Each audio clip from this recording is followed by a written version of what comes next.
Blessed morning mga kagot. Dito na naman tayo sa ating morning prayer. Basahin natin ang Tito chapter 2 verse 1. Sabi niya rito, ikaw naman ang ituturo mo'y yaong wastong aral.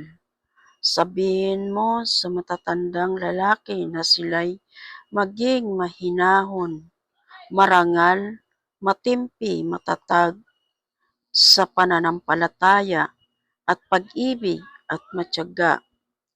Sa matatandang babae naman sabihin mong sila'y mamuhay ng maayos, huwag maninirang puri at huwag mahilig sa alak.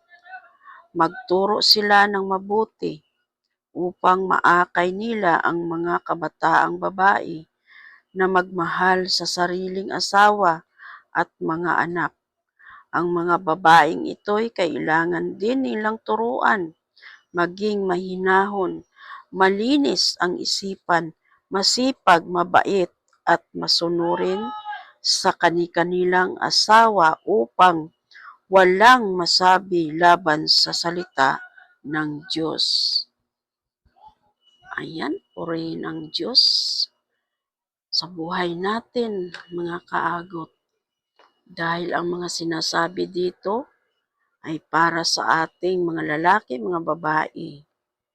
Ganon pala na tayo ay dapat sumunod sa ating mga asawa, maging ang ating mga asawang lalaki ay magkaroon nawa sila ng matatag na panampalataya at pag-ibig, matyaga sila sa pag-ibig, mga kaagot. Salamat sa mga salita ng Diyos dahil nabubuksan ang ating mga kaisipan sa tunay na dapat nating tahakin na buhay,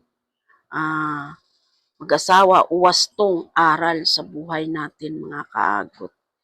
Kaya pag-pray natin ang bawat isa sa atin, maging ang ating mga asawa o either mga asawang babae man o lalaki, mga kaagot.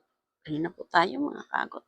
Banal at dakilang Diyos, amang makapangyarihan sa lahat.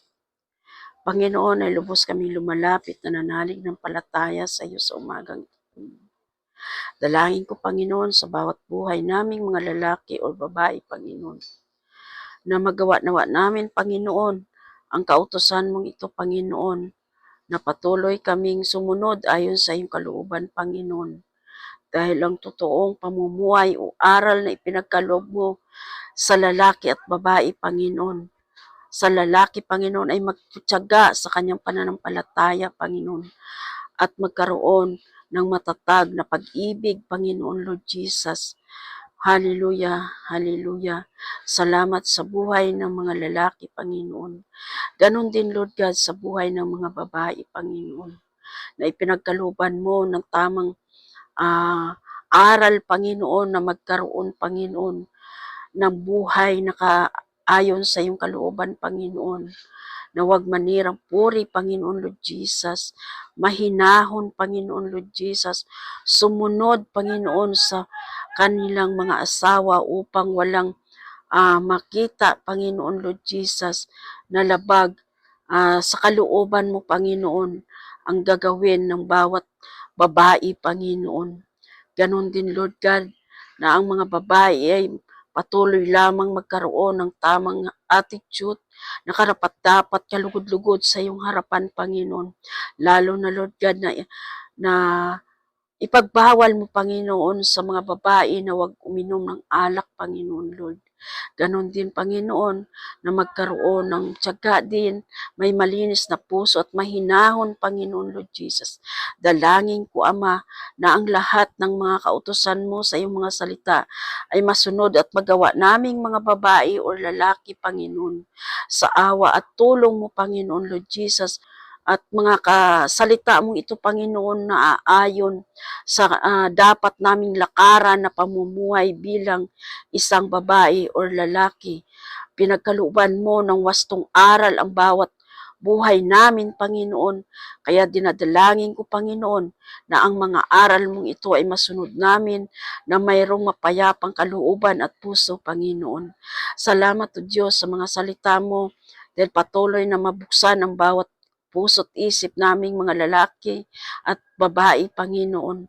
Patuloy niyo kami i-guide, Lord. Patuloy mo kami pangunahan sa lahat ng aming mga ginagawa, Panginoon, lalo na, Lord God, sa pakikitungo sa bawat kapwa namin, babae or lalaki, Panginoon.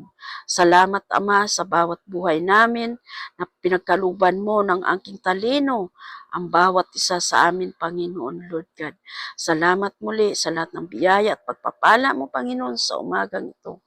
At patuloy mo kami, Lord God, samahan at ingatan sa buong maghapon na ito. Harapin namin na mayroong kagalakan at kapayapaan sa aming puso't isip. Muli, Ama, maraming salamat sa lahat ng biyaya mo sa umagang ito. Thank you, Lord Jesus. Thank you, Holy Spirit. In Jesus' name. Amen. Amen. Ayan, napakabuti ng Diyos. Muli, isang matagumpay na naman ating morning prayer, ang ating nilapit sa ating Panginoon, mga kagot. Salamat mga kagot. I love you with the love of the Lord. Bye!